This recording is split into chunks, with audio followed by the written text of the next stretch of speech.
Magandang araw, ako si Ari. Sa nakalipas na 48 oras, sa larangan ng digmaan sa Syria na naging isang tunay na gerilyang labanan, may bagong lumitaw na pangunahing tauhan na tila magiging isang direktang taktikal na hamon para sa Israel. Tinutukoy natin ang makapangyarihang bansang NATO na Turkey. Habang abala ang international na media sa mga year-end summaries, masusing binabantayan sa Israel ang isang mahalagang pagtagas ng impormasyon. Hindi lang gustong gawing normal ni Erdogan, Pangulo ng Turkey, ang relasyon nila sa bagong pamahalaan sa Damasco na pinamumunuan ni al-Shara. Bagkus inilatag niya sa mesa ang isang kapalit na mahirap tanggihan ng rehimeng Iranian. Pinag-uusapan natin ang paglalagay ng mga napaka-advanced na electronic na mata sa lupa ng Syria. Mga Turkish radar na layuning bantayan ang bawat galaw ng puwersang panghimpapawid ng Israel. Pero may isang detalye na karamihan ay hindi napapansin. Kaya gusto kong ibahagi at ipakita ito sa inyo ngayon. Ang hakbang na ito ng Turkey ay hindi isang hiwalay na pagpapakita ng lakas, kundi isang desperadong tugon sa isang estratehikong pag-iikot na tahimik na itinayo ng Israel sa 5 magkaibang panig. Sa video na ito, ipapakita ko rin kung paano nagawang mapaligiran ng Israel ang mga neo-Ottomanong ambisyon ni Erdogan at bakit maaaring maging taon ng banggaan ng mga kapangyarihan sa Mediterranean ang 2026. Bukod pa rito, ibabahagi ko sa inyo ang mga operasyonal na detalye ng Operasyong Paskong Kulog na isinagawa ng Estados Unidos sa Nigeria. Isang malakas na atake na nagpapakita na ang Islamic State of Iraq and Syria ay hindi na lang isang gerilya sa disyerto kundi isa ng pandaigdigang korporasyong pinansyal. Isang uri ng ibong phoenix na akala ng marami ay patay na. Kaya, para magsimula, unahin muna natin ang tungkol kay Erdogan na sinusubukang bawiin ang isang lugar na nilinis na ng Israel noong nakaraang taon lang. At paano? Lubhang nalalagay sa alanganin ang lahat ng interes ng Israel dito. Para maintindihan ang bigat ng ginagawa ngayon ni Erdogan, kailangan nating balikan ang nangyari noong Disyembre 2024 nang tuluyang bumagsak ang rehimen ni Bashar al-Assad. Nagbukas ng isang panahon ng matinding kahinaan.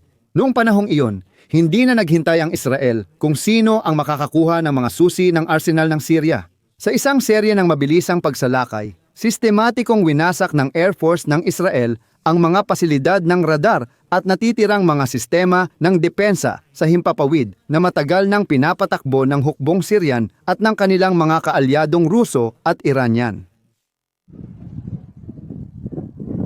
Malinaw ang layunin, tiyakin na walang ekstremistang grupo o ang bagong gobyerno ni al-Shara ang magmamana ng teknolohiyang maaaring magbanta sa kalayaan ng mga paglipad ng Israel at maglagay sa panganib sa seguridad ng mga Hudyo. Hindi bago sa lugar ang teknolohiyang ipinakakalat ni Erdogan ngayon. Isa itong pagtatangkang ibalik ang bulag na pananaw na ipinataw ng Israel matapos bumagsak si Assad. Sa pagtatangkang muling maglagay ng mga radar na ito, mga eroplanong pandigma, direktang hinamon ni Erdogan ang exclusion zone na itinakda ng Israel para matiyak na hindi na muling magiging elektronikong banta ang Syria. Sa esensya, ito ay isang pagtatangkang baligtarin ang mga estratehikong tagumpay ng kampanya ng 2024 na nakamit ng Israel. Bakit tinatanggap ni Erdogan ang panganib na ito ngayon? Dahil nagsagawa ang Israel ng 5 hakbang na nag-iwan sa Turkey sa isang napakahinang posisyon sa pagtatapos ng 2025 na ito. Una, ang kabiguan ng protektorado sa Syria. Nangarap si Erdogan ng isang Syria na parang satellite ng Ankara, ang kabisera ng politika at administrasyon ng Turkey. Gayunpaman, nagawa ng Israel na palakasin ang autonomiya ng mga grupong Ruso sa Timog. Ipinaliwanag ko na sa iba ko pang video ang matibay na ugnayan ng mga Ruso at tao sa Israel. Dahil dito, ginagawa ng Israel na mamamayan ang mga tao sa parehong lugar. Nagiging parang isang uri ng puwersa at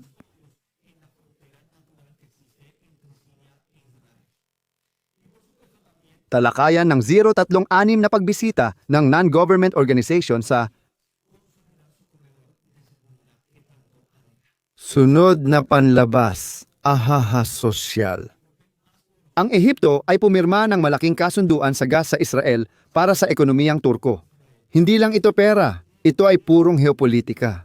Nagpasya ang Cairo na ang kanyang estratehikong kaalyado ay magiging Jerusalem. Binasag ang blokeng sinusubukang pamunuan ni Erdogan. Pangatlo, ang pader sa Mediterranean. Ang Gresya at Chipre ay hindi na basta mga kapitbahay kundi naging extension na ng depensa ng Israel. Ang kooperasyon sa depensa sa himpapawid at kalakalan sa dagat ay nag-iwan sa Turkey na nakahiwalay sa sarili nitong baybayin. Habang tinatalakay ng media ang pagbisita ng presidente at protokolaryo ng Israel sa Gresya. Kung ano talaga ang ibig sabihin nito, kakaunti lang ang nakakaunawa. Pero ikaw na nakikinig sa akin ngayon ay maiintindihan mo ito. Ito ay estratehiyang militar at mataas na antas ng intelihensya. Sa likod ng mga pakikipagkamay at mga larawan ng seremonyal na protokol, ang meron talaga ay mga kasunduang militar at intelihensya na lubos na nagpapalawak sa kakayahang depensibo at opensibo ng Israel. Sa Mediterranean, kung saan nakatutok mismo kay Turkey at partikular sa mga intensyon ni Erdogan. Sige, ang ika-4 na punto, ang pagkawala ng Azerbaijan. Sa loob ng maraming taon, itinuring ng Turkey na parang likod bahay nila ang Azerbaijan. Pero ang pagbubukas ng bagong sentro ng inobasyon sa pagitan ng kumpanyang Israel Aerospace Space Industries at Baku ay nagbabago ng mga patakaran. Ginawang estratehikong sandigan ng Israel ang Azerbaijan malapit sa hangganan ng Iran, isang bagay na itinuturing ni Erdogan na hindi katanggap-tanggap na panghihimasok. Pero nagawa na rin naman ito. Ngayon, inaalagaan at pinangangalagaan ng Azerbaijan ang mga interes nito sa larangan ng kanilang mga pag-unlad sa espasyo at teknolohiya. Lahat ng may kinalaman sa himpapawid na ngayon ay mahusay nilang naipapasa at naipapadala. 5. Ang kalasag ng Alemanya.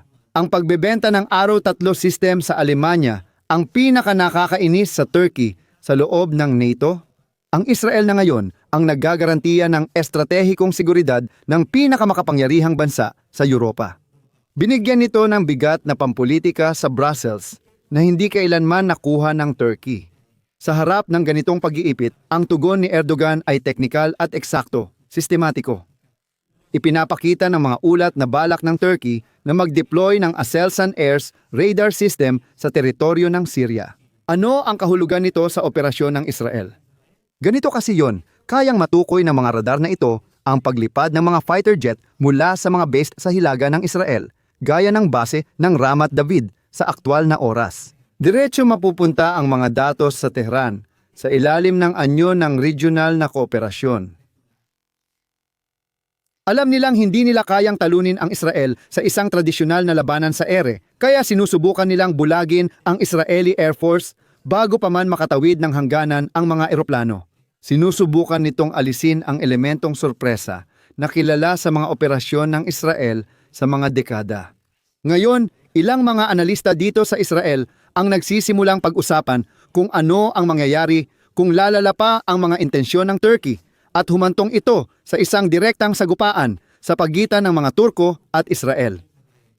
Ano ang sinasabi sa atin ng mga totoong numero? Una, pag-usapan natin ang lakas ng himpapawid. May higit 75 F-35 Adir ang Israel, ang pinaka-advanced at di natutukoy ng karaniwang sistema ng mga eroplanong pandigma. Ang Turkey ay umaasa sa F-16 na nagsisimula ng maluma.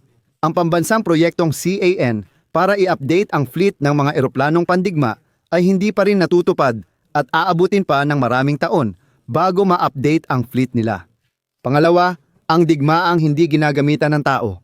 Dito malakas ang Turkiya, ang kanilang taktika ay ang saturation.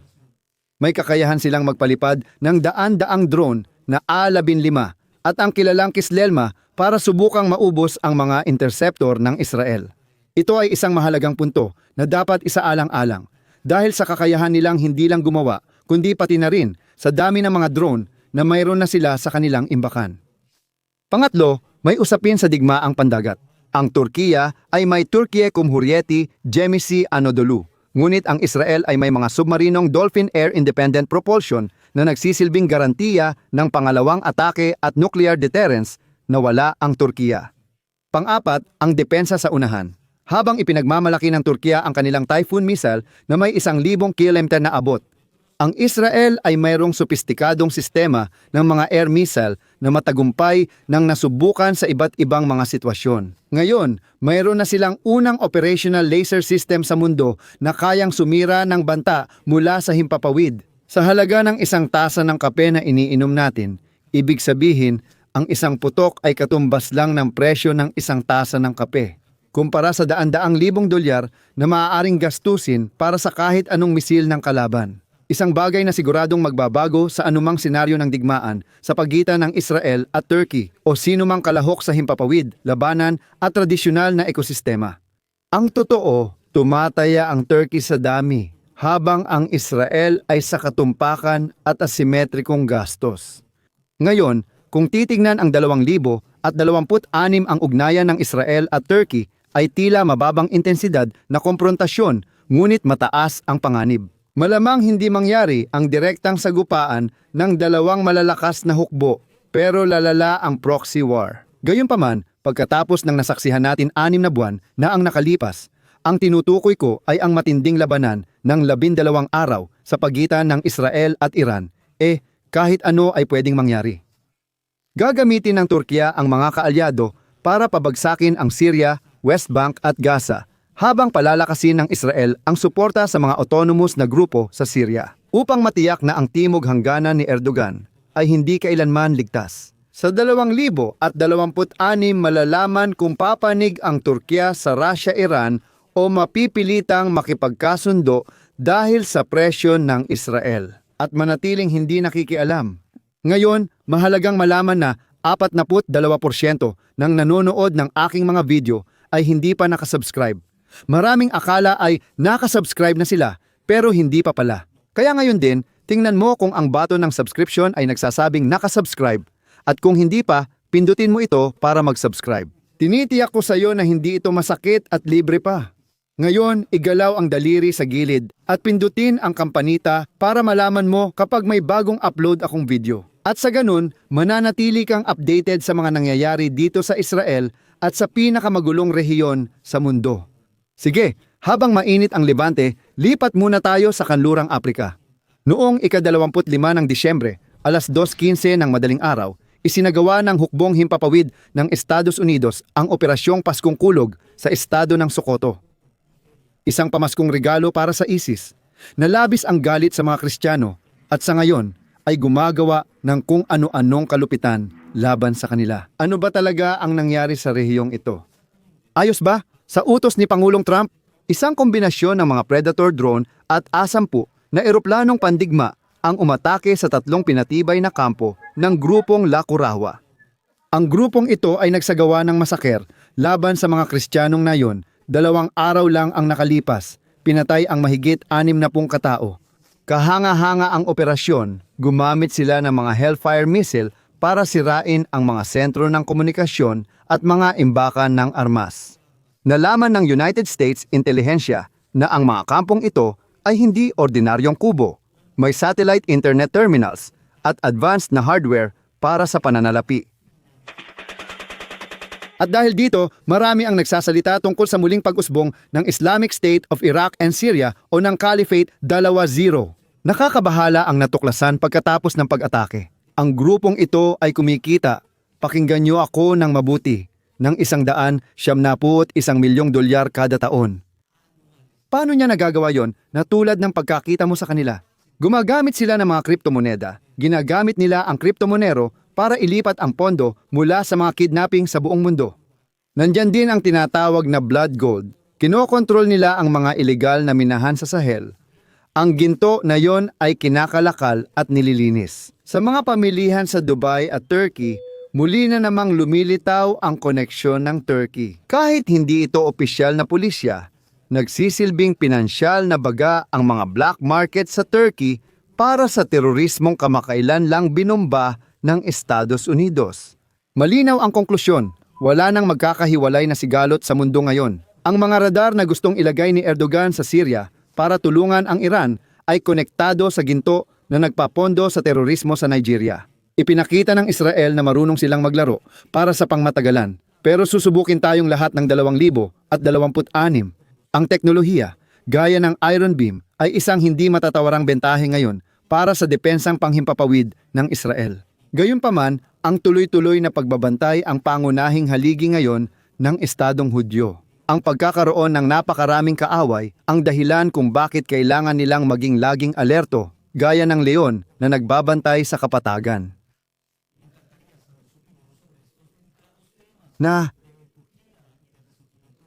Anong opinyon ang naiiwan nito sa iyo? Na.